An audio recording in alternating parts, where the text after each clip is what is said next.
बिस्मिल्लाह रहमान रहीम। मई का महीना हर लिहाज से बहुत गर्म है। एक तो ये प्रेडिक्शन है कि 2023 का साल शायद सदी का सबसे गर्म साल होगा। अ, दूसरा, पाकिस्तान में जो सियासी दर्जा हरारत है वो अचानक 9 मई के बाद से अजीब किस्म की सूरत हाल की शिकार है और इंतहाई ऊपर जा चुका है।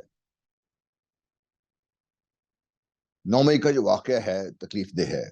मेरा नहीं ख्याल को पाकिस्तान में कोई ऐसा शख्स होगा जिसको इसका दुख ना हुआ हो। दुख इस वजह से है कि अफवाज पाकिस्तान के साथ लोगों की एक रिश्ता है। वो रिश्ता ये है कि वो हमारे हैं, हमारे में से ही हैं और हमारे लिए हैं। अगर आप कहीं दुनिया में तमाम फौजों की तरफ नजर दौड़ाएं तो शायद पाकिस्तान की वो वाहिद फौज है जो सही मानों में पीपल्स आर्मी है।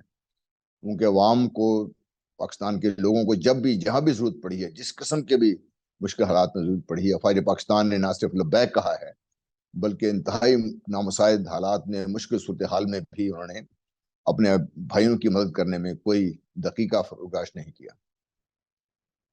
एक बहुत बड़ी वजह यह भी है कि गुज़श्ता तकरीबन 2 दहाइयों से, उससे भी ज्यादा अरसे से पाकिस्तान बहैसियत कौम दुनिया की मुश्किल तरीन जंग लड़ रहा है और अल्लाह ताला के फजल करम से पाकिस्तान इसमें कामयाब हो रहा है। इस कामयाबी में जो मेन सेहरा है वो तो पाकिस्तान कौम के सर है। उनके जंग कौम लड़ती है, फौज सिर्फ उस कौम का एक हथियार है कैसे इस्तेमाल करें। और इसी वजह से फौज पाकिस्तान ने बहुत बढ़ चढ़ कर अपनी कुर्बानियां भी दी। हर तरह से इसमें कामयाबी अल्लाह ताला के फजल करम से हासिल हुई। तो अवाम पाकिस्तान के सर पे इसका सेहरा जाता है और फौज पाकिस्तान इसको रिकग्नाइज भी करती हैं। अगर आप नजर दौड़ाएं तो पाकिस्तान की फौज शायद इस वक्त दुनिया में एक वाहिद फौज है जिसको सही मायनों में पीपल्स आर्मी कहा जा सकता है। और इसकी बहुत बड़ी वजह तो ये है कि ये पाकिस्तान फौज आपसे है, आपकी है और आपके लिए है। और इसका उन्होंने एक दफा नहीं, जब भी मौका पड़ा है कौम को, इंतहाई नामुसाइद हालात के बावजूद उन्होंने ना सिर्फ लब्बैक कहा है बल्कि हर तरह की मुश्किल हालात के बावजूद उन्होंने पाकिस्तान की कौम के हर स्टेज पर हर तरह से मदद भी की है और कौम इसको रिकग्नाइज करती है। दूसरी बहुत बड़ी वजह यह है कि गुज़श्ता तकरीबन 2.5 दहाइयों से पाकिस्तान की कौम एक दुनिया की मुश्किल तरीन जंग लड़ रही है। मैं कौम इसलिए कह रहा हूँ कि जंग कौम लड़ती है, फौज सिर्फ एक हथियार है और कौम जैसे चाहे उनको इस्तेमाल करे, फौज उसी तरीके से अपना काम करती हैं। और फिर फौज की ताकत उतनी अल्लाह ताला के फजल करम से होती है जितनी मजबूती से कौम अपने फौज के साथ खड़ी हो, फौज को जिस तरीके से वो सपोर्ट करे। और यही वजह है कि पाकिस्तान अल्लाह ताला ने बहुत मदद की हमारी, और बतदरीज पाकिस्तान इस जंग में फातेह हो रहा है। पाकिस्तान बहसीत कौम इस जंग में शरीक भी है, लड़ भी रहा है और अल्लाह ताला के फजल से कामयाबी भी हासिल कर रहा है। ये वो चीज़ है जो दुश्मन की नज़र में बहुत खटकती रही है और खटक रही है। और यही वजह है कि दुश्मन की बड़ी कोशिश ये रही है कि अवाम और फौज के दरमियान दरार डाली जाए और फौज के अंदर एक जो होमोजेनिटी है, जहां आप देखते हैं कि एक ही खानदान के अफराद, कोई एक जर्नैल है तो एक सिपाही है, ये सिर्फ पाकिस्तान फौज में ही आपको नजर आता है। और जिसकी वजह से एक जो होमोजेनिटी है रैंक एंड फाइल की अपनी लीडरशिप के साथ, जो एक ताल्लुक है, जो एक एतमाद है, उसको कमजोर किया जाए। और देखिए बार बार ये आप कहते हैं जर्नैल ये कर गए तो जर्नैल वो कर गए। ठीक है, जर्नैल ने बहुत कुछ किया होगा, लेकिन ये जर्नैल आसमान से तो नहीं टपकते। वही सेकंड लेफ्टिनेंट उठ के उठता है तो कोई जर्नैल बन जाता है, कोई कहीं पर रिटायर हो जाता है। ये एक मेरिट बेस्ड सिस्टम है जिसके तहत ये होता है वहां पे। और जर्नैलों को ठीक है, आपको नापसंद है, निकाल दें। कोई तो फौज का लीडर होगा ना आपका, वो ब्रिगेडियर होगा, उनको निकाल देंगे, वो नेक्स्ट रैंक वाला बंदा होगा। फौज की कोई तो क्यादत करेगा ना, जो फौज की क्यादत करेगा।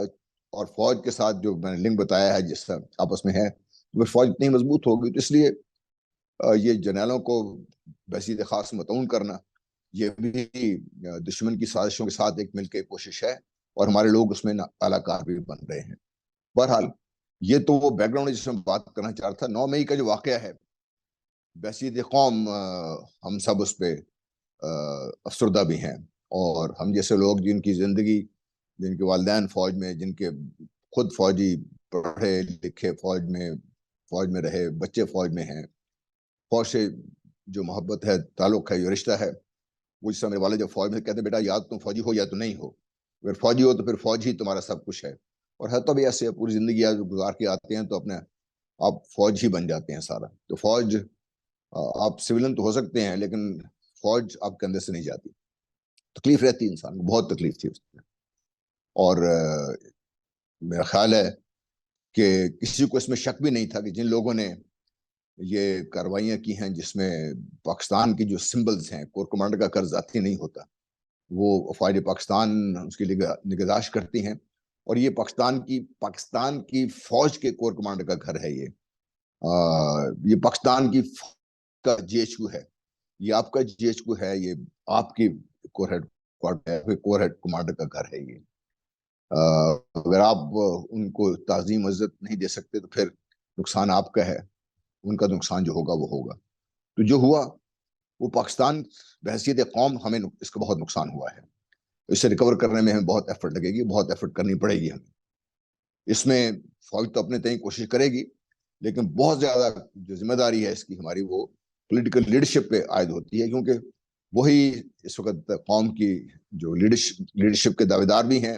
اور ہر شخص اٹھ کے اپنے اپنے تئیں اپنے آپ کو سمجھتا ہے کہ وہی واحد حل ہے پاکستان کے لیے. تو ٹھیک ہے، یہ ان کا حق ہے، جیسے وہ سوچیں، جیسے وہ کریں. لیکن ذمہ داری ان کی بنتی ہے. کل کو وہ جب مسند اقتدار پہ بیٹھیں گے، اسی فوج کے ساتھ ان کو کام کرنا پڑے گا. اسی فوج کو لے کے انہوں نے اپنی قوم کے جو مسائل ہیں حل کرنے کے لیے آگے چلنا پڑے گا. اس لیے بحیثیت مجموعی میں سمجھتا ہوں کہ یہ جو رہی ہے ہمارے اس کے درستی کی بہت ضرورت ہے. اور یہ بہت زیادہ ضروری ہے کہ ہماری جو پولیٹیکل لیڈرشپ اس بات کو سمجھے اور وہ سمجھیں اور اپنی ذمہ داری قبول کریں. اور نہ صرف فوج بلکہ پاکستان کا ہر وہ ادارہ جو پاکستان کی کسی بھی خدمت کر رہا ہے، چاہے وہ الیکشن کمیشن ہے، ٹھیک ہے اس میں بہت خرابیاں ہوں گی، ہمیں بہت اعتراض ہوں گے، مجھے بھی ہیں. پاکستان کی جو عدلیہ ہے، نظام عدل ہے، میں نے ہمیشہ اس پہ آواز اٹھائی کہ پاکستان کا نظام عدل پاکستان کی امنگوں کے، عوام کی امنگوں کے جو ہے ان کی ریکوائرمنٹ کے مطابق کام نہیں کر رہا، سلو ہے. جو ہمارے پرانے ہیں اور بدقسمتی سے اوور دی ایئرز ہم نے آئین میں جو کے بعد دیجیے ترامیم کی ہیں، بہت فوکس لمیٹڈ وجوہات کی بنا پر کی ہیں، جس کی وجہ سے آئین کی بحیثیت مجموعی بھی تھوڑی شکل بگڑی ہوئی ہے. اس کو بھی ٹھیک کرنے کی ضرورت ہے. بہرحال ایک ڈاکومنٹ ہے نیشنل کنسنسس کا اور اس کے اوپر سب کا ایک کنسنسس بھی ہے، لیکن اس کی انٹرپریٹیشن پہ اگر آپ کو مسئلہ ہے تو پھر پاکستان میں صرف ایک ادارہ ہے جو اس کو انٹرپریٹ کر سکتا ہے، جس کو اسی آئین نے حق دیا ہے. اور یہ وہ آئین ہے جس کے تحت پاکستان کی اسمبلی بنی ہے، یہ وہ آئین ہے جس کے تحت تمام ادارے بنے ہیں. اگر یہ آئین نہ ہوتا تو ان اداروں کی جو ایک لیجٹمیسی ہے وہ بھی ڈاؤٹفل ہوتی. تو اس لیے ہر ادارہ محترم ہونا چاہیے ہمارے لیے، اور ہر ادارے کی غلطیاں ہوں گی، لیکن آپ ادارے پر بحیثیت مجموعی جب حملہ آور ہوں گے تو وہ نقصان ہوگا آپ کا ہی، پاکستان فوج کا بھی، پاکستان کا بھی. اگر پاکستان کی عدلیہ کمزور ہوگی تو پاکستان کمزور ہوگا.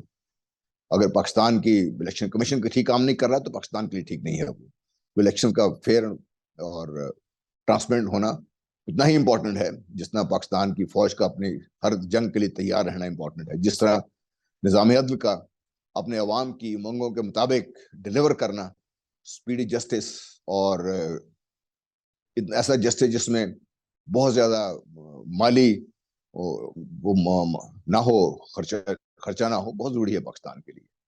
تو یہ بحیثیت مجموعی میں سمجھتا ہوں کہ ہمارے لیے کرٹیکل ہے. یہ یہاں تک تو بات تھی اس کے علاوہ بھی دیکھیے کل 15 مئی کو بہت اہم واقعات ہوئے ہیں. ایک تو سپریم کورٹ میں بہت اہم ہیئرنگ ہوئی ہے، سپریم کورٹ کے باہر بہت کچھ ہوا ہے، اور پھر کور کمانڈرز کو 7-8 گھنٹے مل کے بیٹھے ہیں. اس کے بعد ایک اعلامیہ جاری ہوا ہے جو بہت دلچسپ بھی ہے اور بہت اہم بھی ہے، اور اس کے بارے میں بات کرنا چاہوں گا. میرا خیال ہے اس کو ہم یہاں پہ ختم کرتے ہیں، تھوڑی سی آپ بھی بریک کر لیں، میں بریک کر لیتا ہوں. تو انشاءاللہ اگلی ویڈیو میں ہم ملتے ہیں جہاں پہ میں ان کے بارے میں اپنا جو میرا تجزیہ میں آپ کے سامنے پیش کرتا ہوں. بہت شکریہ، ملتے ہیں اگلی ویڈیو تک انشاءاللہ. السلام علیکم.